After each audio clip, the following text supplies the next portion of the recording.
आणि हा आनंद वारकरी संप्रदायामध्ये आहे. गेल्या 24 वर्षापासून आपण या ठिकाणी सप्ताह करता, बरोबर ना? आता भगिनी 24 वर्षापासून आपण या ठिकाणी सप्ताह करता. हा आनंद उत्सव आहे. आणि उत्सव म्हटलं की आनंद. उत अधिक सौ, बरोबर? उत्सव. उ आणि उ या अक्षरापासून जेवढे शब्द निर्माण झालेले आहेत, जेवढ्या शब्दांची उत्पत्ती आहे, ते सगळे शब्द जीवनामध्ये स्फूर्तिदायक आहेत, प्रेरणादायक आहेत. तुम्ही बघा, उ म्हणजे ऊर्ध्व, उ म्हणजे उंच, उ म्हणजे उषा, उ म्हणजे उन्नती, उ म्हणजे उद्धार, उ म्हणजे उत्तर, उ म्हणजे उचंबन, उ म्हणजे उंचावणे, उ म्हणजे उद्वाहन. किती झाले? 8.5. किती उ झाले? जाऊ दे, सोडून द्या. हे सगळे उ जर पाहिले, उ ऊर्ध्व, उ उषा उन्नती, उ उन्नती, उ उद्धार, उत्तर, उचंबन, उद्वाहन, उद्वाहक, सगळे जर पाहिले तर जीवनामध्ये कल्याणकारी स्फूर्तिदायक शब्द आहे. फक्त एकच उ अशी आहे, फक्त एकच उ अशी आहे. कुठं राहत आहे? पूर्वी नयनरम्य सोहळा असायचा. पूर्वी गावागावामध्ये लुगड्यावाला मावशा किती, जरा हातवर काढा पटकन. आहेत ना का बासल्या? आहेत ना? या लुगड्यावाला जेवढे येत नाही ना, एकदा बघून घ्या. कारण हे लुगड्याचा लास्ट स्टॉक आहे. याच्या पुढे लुगडा दिसणार म्हणजे यानं तुम्ही भासवणार लवकरच. याच्या पुढे लुगडा दिसणार नाही. लुगड्याची माया आहे, लुगड्याचे प्रेम आहे, ते आता नाही राहिलं. जुन्या काळामध्ये तुम्ही बघा, आपली कुडांची घरं होती का नाही? कुडांची. आता कुड नॉट. कुडं आता कुडं दिसून येतात. आता कुडं राहिले नाही.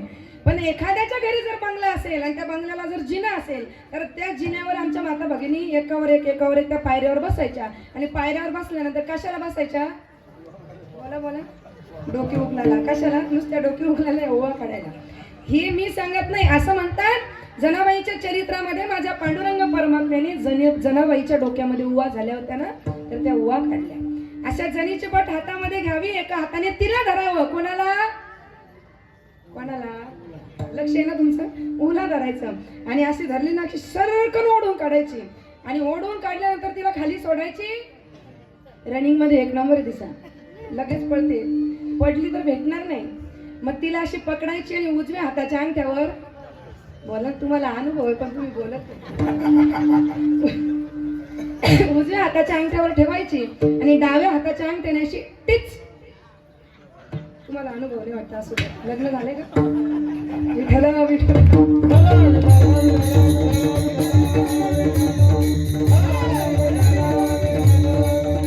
विनोदाचा भाग सोडून द्या. ही जर एवढे ऊ जर सोडले तर बाकी ऊ सगळे स्फूर्तिदायक आहे. आणि या स्फूर्तिदायक, प्रेरणादायक आद्याक्षरापासून उत्सव या शब्दाची निर्मिती आहे. उत्सव आम्हाला जीवनामध्ये आनंद देतो. उत्सव आम्हाला जीवनामध्ये प्रेरणा देतो. उत्सव आमच्या जीवनामध्ये कल्याण करतो. उत्सव आम्हाला जीवनामध्ये स्फूर्ती देत असतो. आम्ही कितीही जरी मरगळलेलो असलो ना, तरी सप्ताहामध्ये आलो, कीर्तनामध्ये बसलो, हरिनामाचा गजर चालू झाला, भाग गेला शिणा गेला, भाग गेला शिणा गेला,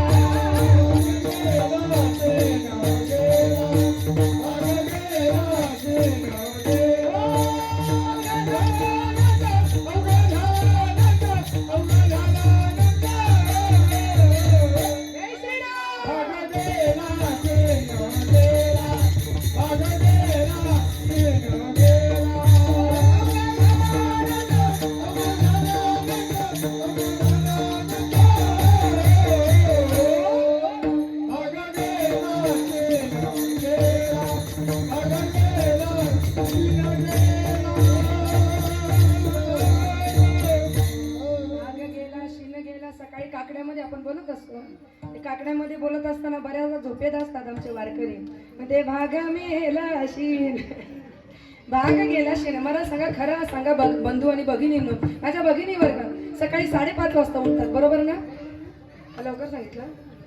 5:30 वाजून उठल्यापासून संध्याकाळी झोपेपर्यंत काम काम काम काम कामच करत असतात. सकाळी उठल्या की स्वयंपाक करायचा, भाकरी टाकायच्या, भाजी बनवायची, कपडे धुवायचे, भांडे घासायचे, लादी पुसायचे, पोराबांना डबा बनवायचा, त्यांना शाळेत बस स्टॉपपर्यंत सोडायला जायचं. ते आल्यानंतर पुन्हा दुपारी वरण भात भाजी पापड मिरच्या मिरगुटल्या, तोंडाला पाणी येऊ देऊ नका.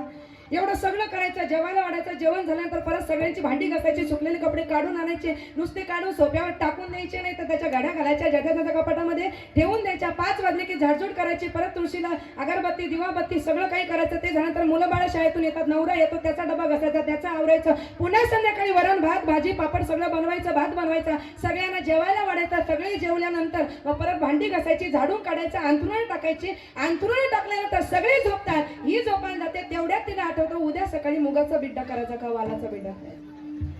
परत जाते किचन मध्ये, सगळं भिजत काढते. एवढं काम ते दिवसभर करते. तरी सुद्धा त्या सिरियल वाल्यांनी सिरियल काढली, आई कुठं, त्यांना दाखवायला पाहिजे एवढं काम करते. पण मला एका प्रश्नाचं उत्तर द्या, जागा आहे ना सगळ्या जणी जागा आहे ना, जरा ताट बसा बरं. एका प्रश्नाचं उत्तर द्या. तुमच्या गावामध्ये सप्ताह आहे, कालपासून तुमच्या गावामध्ये उत्सव चालू झालेला आहे. अगोदर आपण 22 तारखेचा सुंदर असा उत्सव सुरू केला आणि इतका सुंदर सप्ताह तुमच्या गावामध्ये.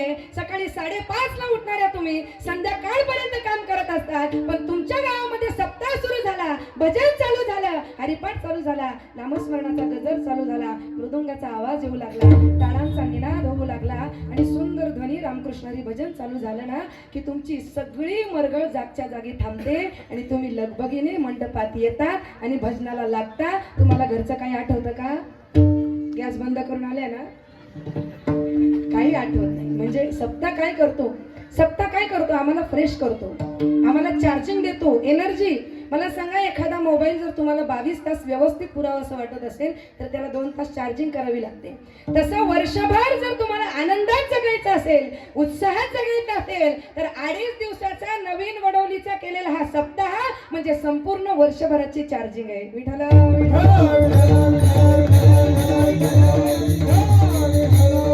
ही वर्षभराची चार्जिंग आहे आणि 500 वर्षाची चार्जिंग आम्ही 22 तारखेला केली ना सगळ्यांनी.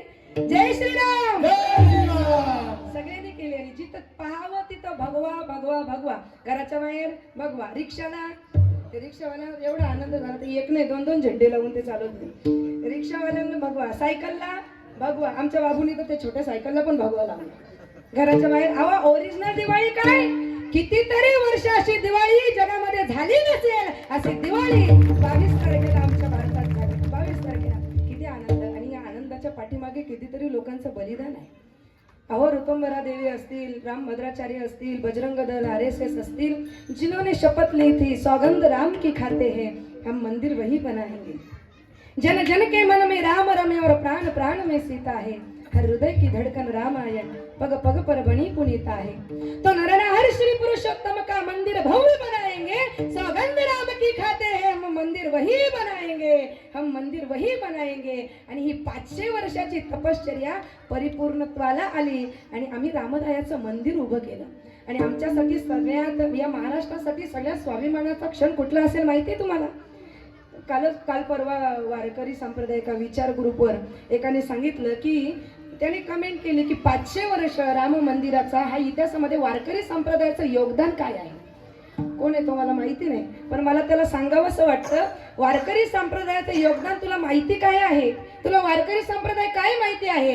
अरे, संपूर्ण भारतामध्ये जे राम मंदिर अयोध्येमध्ये झालं आणि त्या राम मंदिरामध्ये जी जी मोठी लोक होती त्याच्यामध्ये सगळ्यात श्रेष्ठ स्थान ज्या व्यक्तीला दिलं होतं ते म्हणजे गोविंद देवगिरी महाराज, म्हणजे किशोरजी व्यास. आणि हे किशोरजी व्यास दुसरे तिसरे कोणी नसून तर ते महाराष्ट्रातले एक निष्ठावंत वारकरी आहे. त्या वारकऱ्याने तिथं भाषण दिलं आणि त्यांनी सांगितलं, इस पूरे विश्व को देखकर, इस पूरे अयोध्या को देखकर मुझे केवल और केवल एक ही राजा याद आता है, उस राजा का नाम है छत्रपती शिवाजी महाराज. आणि त्यांनी तिथं सांगितलं. त्याला मला सांगावं असं वाटतं, तुला असं वाटतं ना वारकरी संप्रदायाचं योगदान काय आहे? तो गोविंद देव महाराजांना विचार. अरे, वारकऱ्यांनी कितीतरी काळ या राम मंदिराकरता प्रचार प्रसार केलाय. तुम्हाला माहिती नसेल पण आदरणीय परमार्थ परमस्नेह गुरुवर्य विश्वनाथ महाराज वारिंगे जिथे जिथे रामकथा करतात तिथे तिथे रामकथा झाल्यानंतर ते एक वाक्य बोलतात. कुठलं वाक्य माहितीये का? मी ही जी रामकथा करतो ना आणि तुम्ही ही जी रामकथा ऐकता ना, या 8 दिवस केलेल्या रामकथेचं पुण्य आम्हाला नको, तर ते पुण्य अयोध्येमध्ये राम मंदिर होण्याकरता उपयोगी पडू दे अशी प्रतिज्ञा त्यांनी घेतली. त्यांनीच घेतली नाही, सकल वारकरी संप्रदायाने घेतली. आणि याच्यामध्ये वारकरी संप्रदाय नक्कीच मी जास्त म्हणत नाही पण खारीचा वाटा आहे आणि खारही काही कमी नाही. विठ्ठल विठ्ठल